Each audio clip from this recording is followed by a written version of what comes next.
But thank you so much. Again, we had an absolute blast with you on. You are really fun to play with. That was so much fun. Thank you. I'm so glad. I had a blast too. That was amazing. That's the best part. Oh, look, a cold open. Hello, everyone. My name is Paris Arrowsmith. I am the GM for the No Latency podcast. And this is Diana, or Diana of the Rose. Hello. A ttrpg creator. Yes. What is your title? What do you... Oh God, which one do you want? There's like 17 of them now. If I were to go off the full list, which is in my Instagram bio, it would be like ttrpg content creator, YouTuber, Twitch partner, host of a podcast, actual play performer. I've done some voice acting recently, so that's on there too. And then I'm a model. So nice. Yeah. That's a good list. It feels like It's you are huge the result of the new economy where we all have to have many jobs. God, don't make me a harbinger of doom in that sense. Oh no. I'm just trying to reflect on my own, man. Oh man, a billion jobs. But you you recently were on a side quest with us, and you played with some dice, and we did some cyberpunk things. It was your first experience as a playing cyberpunk, right?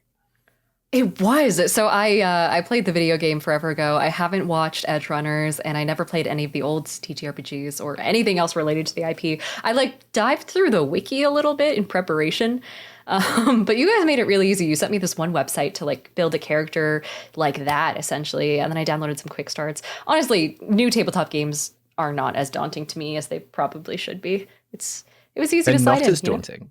Why did you just tackle it? I just tackle it, and mostly by going at it at the most shallow angle possible. Because I feel like when people try and learn a new tabletop game for the first time, especially something like D&D or anything really that has a book that's more than 50 pages, people are like, oh God, I have to read this whole thing in order to know what's going on. And it's like, you don't, especially with a competent GM such as yourself. It was easy. Are you a GM who's read the entirety of the Dungeon Master's Guide? Never once. And I actively, up until the 2024 edition came out, I fully told people, don't read it. It's not worth it. It's not worth your time. The 2024 one's a lot better, though. It will actually make you a better GM. So not that WotC's paying me to say that. It is genuinely just a good book. Oh, right. Good. Well, I like the clarification. And so you, to go back to Cyberpunk, you had this cool character concept. And this is actually one of the questions from our Patreon. Did you find... what inspired Bridge, essentially? Where did she come from? Oh man, that is a good question. It's been so long since I looked at anything to do with Bridge. I think it mostly came from, well, first of all, it started with the accent, because I really wanted to do that voice where it's kind of annoying after a while, and that sort of attitude. And then mostly just the concept of connectivity and being able to put people in places where they can meet with each other and help each other out. Because honestly, in real life, I do a decent amount of that when it comes to tabletop games, where someone will come up to me and be like, hey, I'm looking for a really good actual play in this system. Or I want to talk to someone who is, really good at the business side of being a content creator. And I'm like, oh, okay, I know 3 people like that. Reach out here to this person on Discord and then go talk to this person on Blue Sky. This person doesn't answer their emails, so good luck, but you can try anyway. And it's a lot of just putting people in the right places. So I guess that's a lot of the core of where Bridge came from, is just bridging gaps between people where it needs to be done. It's very Death Stranding. I like it. It's very good. It is. It is. Oh, man. Did you, because you had a pretty decent backstory, because, I asked you before we started, do you have any people, do you have any people that could be in danger? Because I wanted to hook you into the story. Did that inspire it, or did you already have Calico as part of Bridge's world? No, I think I mostly pulled Calico out of my ass, honestly. Nice. I was like, oh, I should have something that's important to me. Otherwise, I'm just a free floater, not really having any real connections to the world. And honestly, Bridge thinks that her job is important, right? And she does it extremely well, despite her extremely cavalier attitude towards absolutely everything. And so she found Calico to be a symbolic of her greater, I guess, endeavors, her greater goal. And she wanted Calico to do it as well as she does. So it was just a legacy thing, but in the same sense where it isn't she's training up her daughter to take on the family business. It's more like a found family sort of thing, which is why it was so important to get her healed towards the end of that episode. Yeah. You sacrificed a lot of things for that. That was Interesting. It's so much fun. It's so much fun. Like I do a lot of prep for when I GM a one shot or for the main show, and I really like to set up dominoes for players. I like to be like, I think that they might do this, but if they don't, I've got this, and this is my kind of like avenue of area. I do my best not to plan the end, and that's kind of all I do. Smart. I just have like, it's like a blooming onion. Like it's got lots of layers, but it doesn't really end anywhere. So I'm waiting for the players to do the rest of that. What a metaphor. That's how I prep for stuff, is I try and create a lot of the beginning because they don't have that, but they're going to give me the end. So that's where we come together, the bridge between the GM and the players. How do you do it? Ooh. Oh man, when doing not a module, like when you're just making something up. Oh shit. Oh god. Usually tequila. I'm not very good at improvising. And so I canonically, back in the day, I used to take a shot before I would do any sort of DMing with or without a module. Nowadays, I don't think I can survive without a module, but when players go off the rails, I don't know. A lot of it is, I guess, just stepping into the moment as if I were a spectator and just thinking about like, okay, if I were to write this particular scenario as if it were part of a book, then, you know, what language would I use? What descriptions would I use? And that's, it just turns into word vomit of just flowery descriptions that come out of absolutely nowhere. A lot of times I also close my eyes when I'm GMing. That helps a lot with the improvising. And so I try not to be on camera as much as my players are, so that way I can look like a fool behind my desk and just have my eyes shut. I 100% agree with you. I don't... One of the things that about the show that is obvious when you notice it, but not very obvious until you do, is I'm not in it as much as you think I am. As the GM, I cut a lot of me out from the playtime. Really? Yeah, a lot. I will... to make the world feel a lot more tangible. And in Cyberpunk, this is way easier. Like when someone needs a lore dump about something in the show, instead of having the recording of me going, oh, it's this, and it's got this, and this, I will in post re-record that as like an AI assistant. So they'll like really, and so we get these. Cool. We get this world that feels tangible. I haven't done a podcast with that style in a fantasy setting like D&D yet, but I'm 100% sure I could find a way to make it an in-world thing, like a helpful little gremlin that lives in your pocket that tells you about the world, stuff like that. Yeah, like I much prefer to make like the world tangible. What are the ways that you make the world tangible for your players? For the most part, I work it around them and their choices more than I do any story. I don't know. I always say that the key to DMing is not telling the story that you want to tell, but telling the story that the players want to be a part of. Ooh, and so a lot of that comes in when they do their character creation. I'm with them every step of the way. And a lot of times character creation isn't as simple as just sliding a character sheet over for me. Instead, it turns into meetings or Discord back and forth where I'm like, oh, okay, you said here that you are trying to protect this thing that was important in your childhood. Like, let's talk about that. Like, I pull out my old therapist, bundle of paperwork and a pencil and then lean back in a chair. And I'm like, so why is that important to your character? And like, where does that come from? What was your past in relation to this thing? What do you think that's going to make you do in the future to protect this thing if it's important to you? And I bring all of that full circle into the game at every opportunity I can. It could be something as small as them choosing their own birth dates and then me being like, oh, hey, by the way, such and such, it's your birthday today. Just so you know that going into this session. You can choose to share that with the other players or you can choose not to. Nice. That's cool. I like that. Oh, yeah. Oh, God, it's one of my favorite little touches to add. That's fun. That and like having them describe all of their own familiars and, not having me do it, but them saying how they want everything that they interact with to look. It makes it a lot more like an investment on their end, Right. Yeah. That's cool. I like that. Going slightly to the left, you've been playing TTRPGs for how long? Oh, about a decade now. That's cool. That's dope. Yeah, started young. I was bored in high school. One? Oh God, by far D&D. So I mean, to be fair, that was like right when Critical Role was becoming a whole thing. So I was really deep into Critical Role for a sec. And have you spidered your way out? I mean, obviously you've played Cyberpunk now, but like, what others have you touched? And what are a gem that you think people should just have a quick look at? Oh man. Okay. So I will state, just for the record, I'm really big into horror games. So almost everything I'm about to list is a horror game. But I've played a lot of like a non-zero amount of Monster Hearts, Call of Cthulhu, a couple Powered by the Apocalypse type games. The simple ones on that end. On the other end of things, one of my favorites that I've ever played is a game called Dread, which is, and I've talked about this nonstop recently because I've been prepping a game for it, where instead of using dice to determine the outcomes of rolls, anytime you try and do something in a game that's like an ability check, or, I want to jump across this pit, or I want to carry this person to safety, something like that, you have to pull blocks out of a built Jenga tower. And the more difficult the task is, the more blocks you have to pull. And if the tower falls, your character is marked for death, and you will die in some sequence coming up in the future. So it's very good for parties because everyone has Jenga lying around, right? Not everyone has polyhedral dice. And then it's fantastic for one shots. That and 10 Candles, so good. I've gone to ttrpg parties. Yeah, I know. I'm looking around. I have like 17 pairs of dice in a 360 around me. Normal people who are like you and me, who are cool. Just to clarify, normies do not always. Yeah, God, those guys. Cool. Great.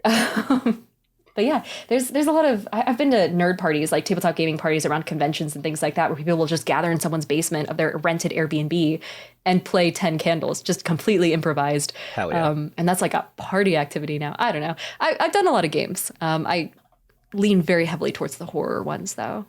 That's cool. Yeah. You told me that when we were prepping for Bomb in the Blood. And was Bomb in the Blood? No, it was not Bomb in the Blood. It was, I've done so many now. The cryotank one. The cryotank one. Bomb in the Blood was when the blood was exploding. Your SideQuest. Oh yeah, the one before your one was wild. What the? Yeah, no, we've done some weird stuff. One of the things when it comes to SideQuests, I try and tailor them to the main characters that from the main show. I try and tailor like the story to like lean towards them. And Vivi being medical means they're always like weird and medical, which makes them fun. And that way, her character has a choice of heart. That's what it was called. That's what it was. Choice of heart. Yeah, where she had to make a wild decision at the end. I was so happy to be there for that. That was fun. Oh, yeah. That was... Going back to the thing about me setting up dominoes, I was like, I'm sure that Vivi's going to do this. No, she didn't. She did very different than I expected. You all did. That was so messed up. And I love that so much. And I love it even more because like every one of our side quests is a huge part of our lore. Like it's canon. We don't... If things bad happen, then bad things have happened. And that raises the stakes for our guests, I think. But I know how much you care about lore. I'm being careful with my words. I know how much you care about lore. Yeah. So much so that you have lore merch that's not about any particular lore. It's just lore itself. Like the meta of lore. Mm-hmm. Where did that come from? That's part of the lore fandom. Oh, God. It was something I said on a stream once.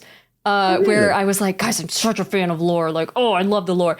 Because I'm the type of person who, back in high school... You can say the thing. I just didn't want to say it to you in a recording. Okay, yeah. So, for reference, the merch I have two versions now. I've upgraded. One says slut for lore. The other says whore for lore.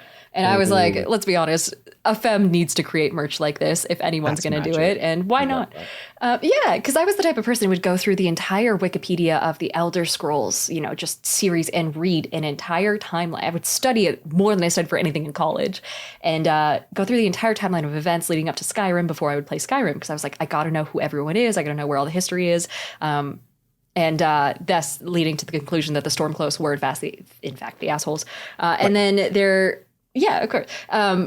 So I was just talking about that on stream. I would talk about how anytime I came across anything in a video game that I was playing, I had to like step aside, go over to Firefox, Google it live on camera, and then let everyone know what the lore was so they could enjoy it more. It's a very type A approach to things, but people loved it so much that they were like, this should be your first merch. And cut to like a year later, it ended up being my most popular merch. Yeah. I love the design too. Did you do it? I did. It was very simple. It was like as simple as going into Canva, picking a cool font and just slapping it on a fourth wall design and just being like, all right. Don't belittle your work. It's very good. I will say I have hired actual artists and actual commissioned artists do the rest of my merch. All the stuff that's not just like a single word on a blank background is I've thrown money at other people to do it for me because I cannot do art, but I'll do catchphrases. Catchphrase t-shirts. I love it. That's great. Cool. Now that you've played Cyberpunk, and please be honest about this, would you play it again? Oh, absolutely. Yeah. I think it depends on the party that I'm with and the premise too. Because the problem I have with cyberpunk and futuristic settings in general, I typically don't go towards them, especially like sci-fi, space, futuristic, anything with guns, really, I kind of tend to stay away from, mostly because I'm more of a fantasy girly and I just prefer things to be a little bit more up close, a little more visceral. But if it were a game like what we had, where it has a large degree of human element to it, and it's not just like, oh, break into this building, this is a heist, and then get out before the cops get you. And it has more difficult choices, moral grayness, 1,000%. Yeah, absolutely. So are you basically saying that like any ttrpg is good as long as the GM has good prep? Yeah, isn't that crazy how any ttrpg, it's crazy how system doesn't matter. Systems don't matter. In tabletop games. They don't matter, you guys. Please just choose a story and then but dice do system matter. That works with it. Dice very much matter. You must collect more. It's very important. Yeah. They actually matter proportionally to how much money you spend on them too. So like you got to have more or else you just don't matter as much. 100%. Wait right there. I have a dice I have to show you. Like I have to. Wait. Do you? I'll be back. Oh man. Audience, it's just you and me. Harris ran off. We'll never see him again. I'm just staring at his like backdrop now. Oh, he's back. Hi. Okay, so I went to my local game store recently and I found this dice that I have to show you. So here is one side. Let me see if I can get it to focus. Oh, it's real pixelated. Zedcaster does not like it. You might have to send me a screenshot or something. So I'm going to send you a screenshot of this, but essentially I'm just going to describe it to you. On this side is the image of a cat. On this side is the image of a cat skeleton. Oh shit! Okay. Schrodinger's dice. That's cool. Is it meant for like death saves?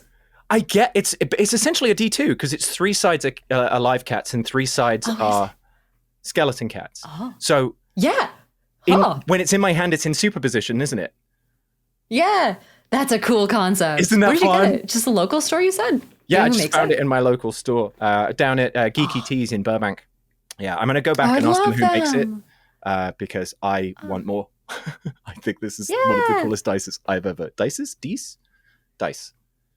Dice. What is the plural of dice? Does it matter? I have so dice. The plural of dice is a financial problem, usually. Vibes, yes. What you recently got cool dice. I saw them on Instagram. Oh man, which ones? Oh no. The bone ones. Oh my god, the ones with my teeth? Yeah. Yeah, I would show them. It's an audio podcast. Audience, you're missing out. Audio. No, this is video. Yeah, so... We're recording video. This is video? Oh my god. Yeah, this is part of our... We're doing a live stream thing on Saturday, and this will be in our ad break. So, audience, hello everyone who's watching our live stream. We really appreciate it. If you're watching this afterwards, go and check this out. Go and check out our live stream afterwards. It'll be in the VOD section. We love you, audience, for trying that, for checking it out. So this is a D20 that is made with my actual wisdom teeth inside. Trigger warning for those who don't like teeth stuff. But I had all 4 of my wisdom teeth taken out a couple months ago, and Whitney from Smoking Glue Guns instantly reached out to me and was like, Diana, you know what you have to do. And so they have red lettering, a little bit of silver like glitter in the casing on the outside around the dice, and then the 20 side is a gold lettering instead. So I have 2 of them for wisdom saving throws. for wisdom's sake. Yeah, my audience was also talking about the concept of like what other body parts you would use for different like saving throws, and we were like, okay, Constitution has to be like, I don't know, a little bit of muscle or something. Obviously, intelligence. You got to slice out a bit of brain and drop it in a die. Oh yeah. The one for me that I think would be that I'm not sure anyone has thought of this in your audience. I'm going to postulate it to you. Is a curl of your pet's hair for roles involving your familiars. Oh, that'd be so sweet. That'd be cute. Yeah, especially if your cat has passed or if your animal has passed, you can like have them with you forever. And in theory, you could probably use your animal bones if you're not squeamish. Yeah. Clean. Oh, that'd be sick. Yeah. Yeah, man. Dice are so cool. And the thing that we do is cool. And you've been doing it for how long now? 10 years going No, on, I mean something like like that. content. Have you been doing content for 10 years? Oh, content. Oh gosh, no. I started in the pandemic, same as everyone else. It was like whipped coffee, several different dances that Charlie D'Amelio did, and then there was me. So about 2020-ish, I think. Nice. Cool. Great. Yeah. And what you and this is not related to that question because I'm terrible at segueing. Go for it. We play in first person. Now, I don't think people have to play in first person, but I do think that first person is more fun when you finally get your feet into it. Yeah. Do you concur? And if you do, what are the things you think that people can do to, because I know you did a reel on this recently, but what are the things that people can do to get more comfortable and dip their toe in, and also encourage other players and GMs to join them too? Oh man, I have so much advice on that front. I mean, I know when I get into first person. It's like I need you to talk about something. Oh no! Oh god, we have runtime to fill.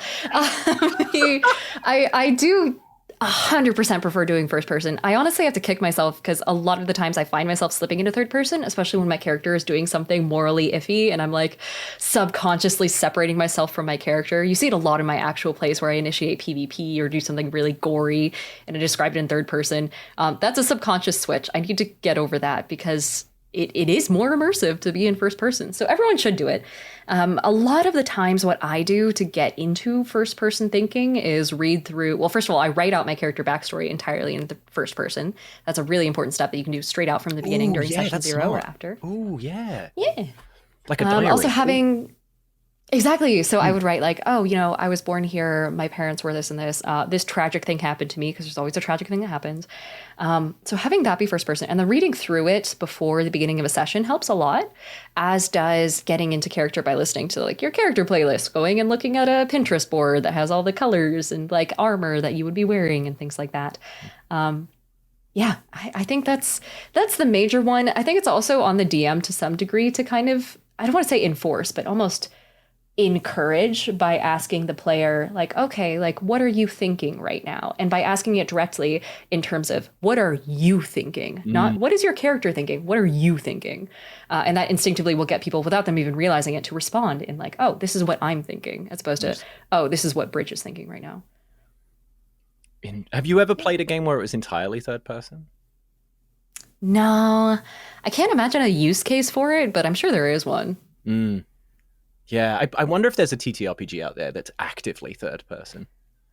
There must be, right? Or it's something where it's like maybe if you played as like an entity as opposed to like a person, a force of nature instead, maybe that would be a potential, but that would be for like poeticism more so than an actual like roleplay experience, I feel like. Well, that actually is taking the concept and leaning it more towards drama games. Do you know which what I mean? love drama games. I've been in a couple, but me too. Yeah. I love. Have you taken any like acting classes or anything like that? No, never. I was a stagecraft kid, so I was the one. Yeah, I was the nerd with like a screw shooter building the sets for all the people who actually knew how to act. Sick. No, that's cool. I've had discussions with a few GMs over the years. After doing a podcast for a while, you have these conversations. Because I went to like a fancy drama school. I did all of that stuff. And they're like, oh no, and you live in Burbank. Crazy. I know, it's wild. Oh. The pipeline is real short. Oh my goodness, yeah. But if you, this is my advice. This is not a question. My advice to people, if you're looking to get better at improvising, is to take an improv class and tell the teacher, very important, that you're doing it to get better at D&D. They will respect you, but that way they will know what to do. It is wild. It is wild how many people will go to an acting class and not tell the teacher what they're there for. Oh, I'm here to build confidence. Oh, I'm here to build... Go tell them, because they will craft it in a way for you. And also do an improv class for D&D that is character-based, not situation-based. Because you want to be able to improv characters, super cool. Not situations. And there are different like schools of improv, like schools of magic, because they're all mysterious and we have no idea how they work. I feel like improv classes are one of those things that's like a communications minor or a psychology minor in college, where everyone should have one. It'll just make you better at everything a teeny bit. It's super great. It's super fun. It makes you really good at negotiating if you have to negotiate for stuff. Oh, really? Yeah, yeah. Whoa. I've had some deals. Now, to get back on track with cyberpunk in general, what's stopping you from watching the anime? It's amazing.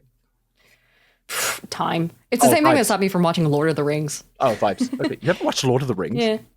Yeah. Oh, wow. I'm so sorry, audience. I did not expect that.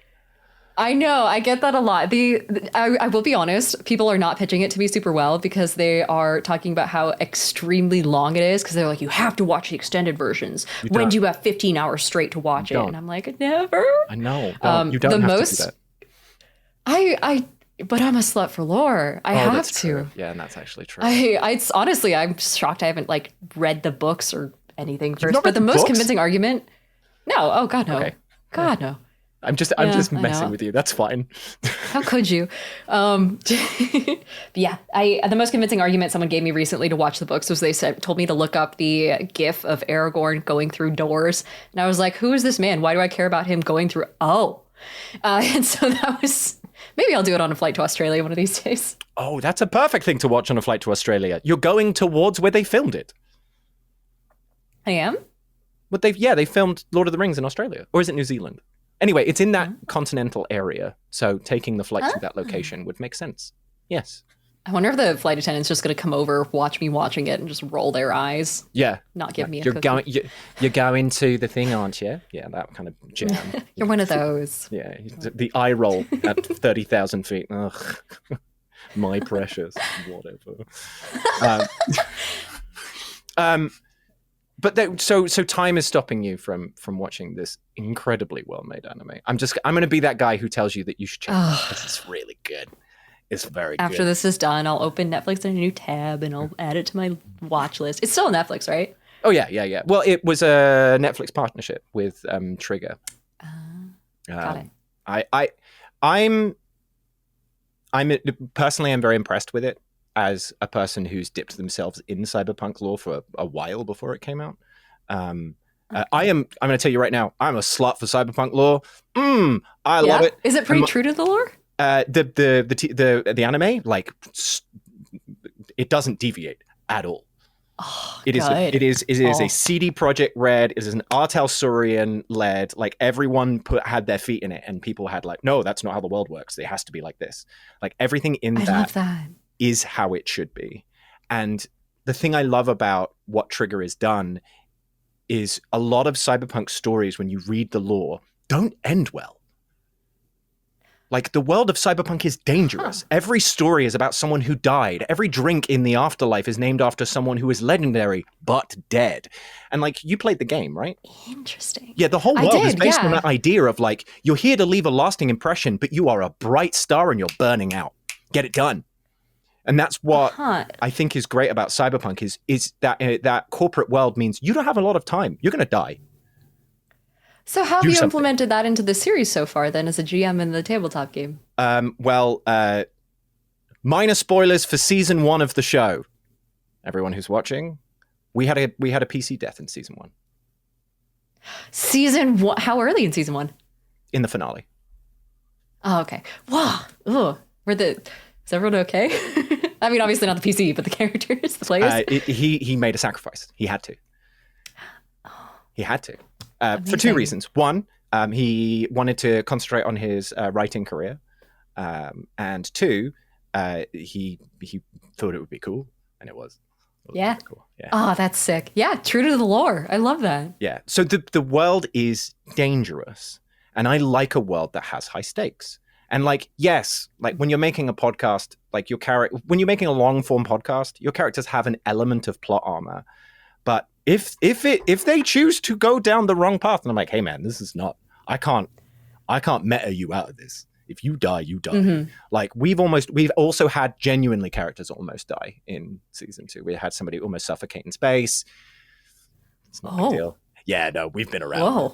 We've had people, we had one character lose their leg, and because he's infected with this specific drug, in order to regain his leg, he had to eat it. Whoa. Oh, that's cool. Yeah. So did you have to describe what the leg tasted like? No, he did. Barbecue sauce. Oh, yeah. Fair. Yeah. A lot of blood to him smells like barbecue sauce because of the drug that he's ingested. It was actually an idea of one of my players put out at the beginning, Jade. Jade put out this idea of like, hey, what about this drug called Body Fuel Bite that lets you eat your own hair and nails to regain health? I was like, that's so Whoa. cool. And then I thought, That is what so happens when you take too much or it goes bad? And it turns out flesh, uncooked flesh, will repair his body. But he also has a craving for it. So whenever he can smell blood from really far away, and if he rolls badly on resist torture drugs, he is compelled to go and eat it or drink it or consume it. That's so which cool. Which is just it came out very naturally from just us playing and mixing in the lore, but it made it dangerous. It makes it more interesting. Yeah. I love a good metaphor for zombies and vampires and stuff like that. It's so cool. With stuff like that, I've kind of like postulated about the show a little bit, but with stuff like that, what's the other way to get high stakes other than death for you? Oh, compromised morals. Usually, Ooh, I find that's a really big one. When someone is faced with, especially when it comes to like they're confronting a BBG or a force of nature that's essentially the mirror image or the opposite of their own moral code, then especially when it's the mirror image and it's like, oh, this person has the exact same end goals as me, they're just going about it in the wrong way. Then you have to balance like, okay, how much do I believe in this cause versus how much do I believe in my found family versus how much do I believe in myself, my God, whatever else is out there. So that's always what I consider to be even better than just death when it comes to high stakes is how far are you willing to go, you know? To compromise your own morals. Yeah. Dude, that's sick. Nice. Cool. Diana, thank you so much for taking the time to talk to us just for a little bit. I have like, I'm not sure how many, but it's a short list of quick little questions at the end. Go for it. Now that you've played Cyberpunk, would you play the same character again, or would you play a different character? I play a different character. Bridge was very in my comfort zone because it was my first time trying a new series, but I'd want to try someone who's not a fixer and go full on like opposite end of the spectrum, guns blazing type vibes. Bet. I'll have you on again. Let's do it. It'll be sick. 2, what's the next TTRPG you want to try? Memento Mori. It's a little bit obscure. It's a tabletop game, which is the premise is you're in a supernatural type worlds, you know, fae and monsters and things like that crossing over from the Veil. Standard story. But you play as someone who's inevitably going to die of the plague. And the plague is slowly corrupting all of your bodily organs and impacting your skill checks and your abilities as you go on through the campaign. And you know you're going to die. There's no preventing it. But you can accomplish one goal, one task, one dream before you die.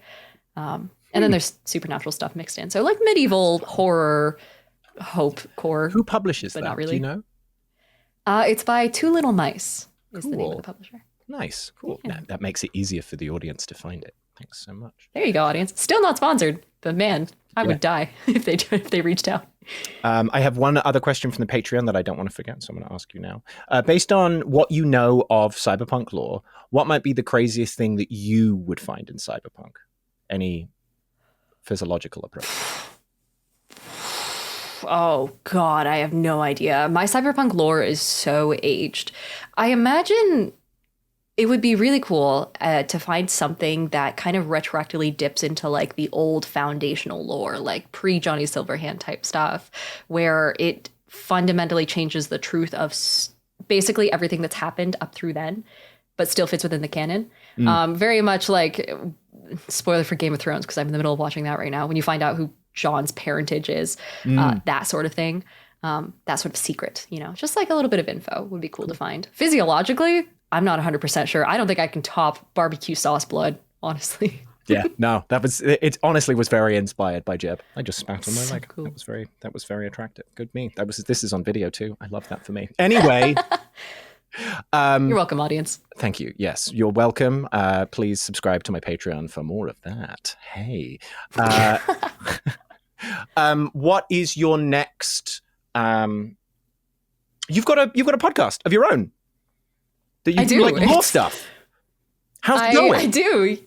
Oh, so well. It's so much fun. So for those who don't know, I run a podcast alongside my friend Odin. Odin's son is his name online.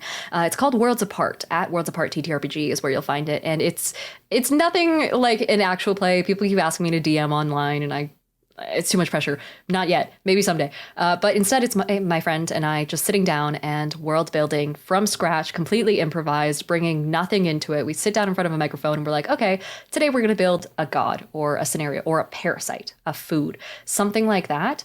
And then we just raw dog the creation process. So it's not necessarily like easy listening because it's not cut down at all. It's very much like us hemming and hawing at certain points. But other times it's us just bouncing off of each other's ideas with such fluidity that it's really satisfying to listen to. So I've pitched it as really good background noise for when you're doing your own world building and good inspo. But that's how that's been. It's been fantastic so far. Do you write those up for people to like download and keep? Not yet. We don't really have a lot of content out there yet. It's honestly been surprisingly popular for only having 10 episodes out, but we're at some point I'll drop it all into good content. Good content. Thank you. We're trying. Yeah, that's the first time someone's called it good content. I'm sure it is not. I'll drop it into Obsidian at some point. Oh yeah. I don't get. That's the other question.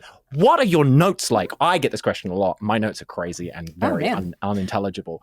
You use Obsidian, right? I only recently started using it, but okay. I used to be a Word doc girly, so I know where you're coming from. Obsidian, it's super easy to learn. If you know Markdown, which you can learn it in exactly 2 seconds, yes. Then it's what Discord uses, yes. for getting bold and italics and like headers. So it's so easy, and I've been using it for not super long, but it's nice. It's organized. It's a wiki essentially, and it's made my life so much better. And why did you choose Obsidian and not like World Anvil or something? I had a friend who used Obsidian a little while ago, and he influenced me. Yeah, that's it. I'm very I'm very malleable. Yeah, very valid, completely valid. And I think that's all of the questions. Long goodbyes are very British, amazing. So that's how it. So it was lovely to see. Yes, of course we should. Yes, as the walking. I can't do a British accent, but yeah, back at you, buddy. Do a British accent? Do you want to know the secret? No, I can't do any accent. Oh no, what's the secret? Secret is to make fun of the British. But we do that day to day anyway. No, but that's honestly like the number one way to get into an accent is to do the extreme funny version in your head. Like that's how my American accent like was born. Is I was doing impressions of my mother when she would like be dumb because my mother's American and she'd be like, "Where the hell are my keys?" And I'd be like, "Oh, I don't know where your keys are." And she'd be like, "Shut up, Paris! It's so rare." And then because she burst me and realized what she'd created. But yeah, like the number one way of getting into an accent is just make fun of them. That's the whole reason why Stewie is funny. Oh yes, I'm small and British. Like the only reason that was really good. Oh man. Yeah, it's fun. And you mentioned earlier you were doing voices. You mentioned very briefly. Oh, I recorded. I did voice acting. You do voice with different variations of just an American 26-year-old slut for lore is all I got in various flavors. Can you talk about that yet? I actually don't know. I didn't sign anything, but it's like one of those respect things. I've done exactly one thing that I can talk about, which is the second ever episode of The Bardic Hearth from Chase Noseworthy, who did 3 Kobolds in a Trench Coat. You might remember him from that. Yeah, so he did an audio drama, and that was my first ever voice acting gig, so it was awful. Nowadays, it's mildly less awful, but that was the first major thing I did. Oh, that's cool. Just for fun. All right. Well, we will supply links to all of your things in the bottom. Where else can people find you on the interwebs? God, absolutely everywhere. See the beginning of this episode for all of it. So I'm on Instagram, TikTok, YouTube for short form content. I occasionally do long form content on YouTube, and I'm also a streamer on all 3 of those. Technically just YouTube, TikTok, and Twitch. And on Twitch, I'm actually a Twitch partner. So I'm a member of the Latin Guild, Women's Guild, and Pride Guild. Hell yeah. I'm also a podcast host, as we just talked about, and then a panelist at various conventions. So if anyone's coming to Gen Con later down this month, I will be there doing way too many things as usual. Same with PAX Unplugged, PAX Australia. I believe Tracy is going to Gen Con. Yes. So you I'm excited about that. And show each other your dice. Hell yeah. That's what you should do. I would love. I'll bring one of the tooth dice. Hell, please take tooth dice to Gen Con. I will. Please do that. Because of this conversation, I will. Don't lose What's crazy is Whitney has her own, the maker who made this dice, she did the same thing with her own wisdom teeth, but they like had to come out, and you can see that she's got massive hole, like you can see through the tooth into the other side of the dice. Comparing the two of ours is hilarious. Trigger warning for teeth stuff. I had to get all 4 of my wisdom teeth removed. Did they have to break them apart and things? No, they didn't have to do that because it had already happened. My teeth had been traveling to the front side of my mouth because there wasn't enough space with my wisdom teeth in for years. But they'd stopped moving. So my dentist was like, don't worry about it. And then one day they were like, you know what we're going to do? Move. And they moved really quickly and then cracked in half in my mouth. Oh, that is so weird. Yeah, I know. It's like you pissed off some tooth fairy out there. Oh, yeah, no, I know what the sound of ripping teeth sound like. Because I thought I had a piece of popcorn in my tooth. I was like, oh, kernel in my tooth. And I pulled on it with my tongue and my tooth ripped in half like I was like the Hulk ripping his shirt open. It was horrifying. Whoa. I don't recommend it to anyone. The weirdest part is it didn't hurt because my tooth was so long that the root was nowhere near the break. It's like someone snapped off the top of the eraser of a pencil, essentially. And so that is crazy. When they pulled them out, they were gnarly. And one of them was, this is hard to gauge like what I'm talking about. Here is your average D6, right? It was at least 3 of them. Jesus. It wasn't quite 3 of them, but it was tall.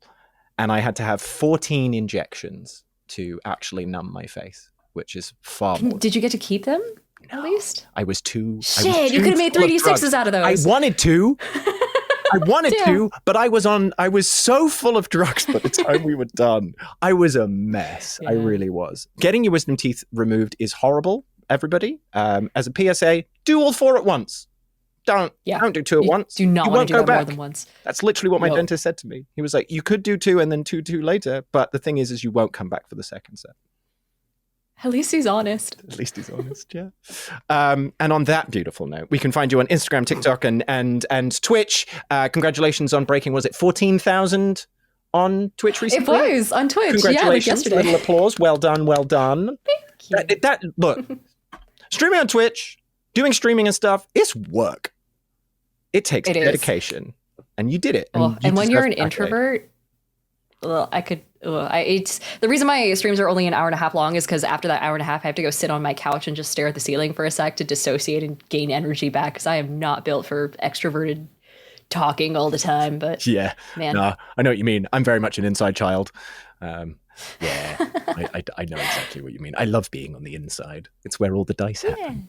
But exactly. Once again, Diana, I really appreciate you not only joining us here for this little interview, but also for joining us on the show. You were so much fun to play with. Anytime. I am going to drag you back onto this show kicking and screaming. You have no choice now. Please. No, yeah, fully willingly. I will do it anytime. Amazing. Good. Well, I hope you have a great time at Gen Con. Please make sure you connect with Tracy. And that's it from us. Yeah, do you have anything final to say to the audience? I love you, audience. Bye. All right. Bye, everyone. I'll see you later.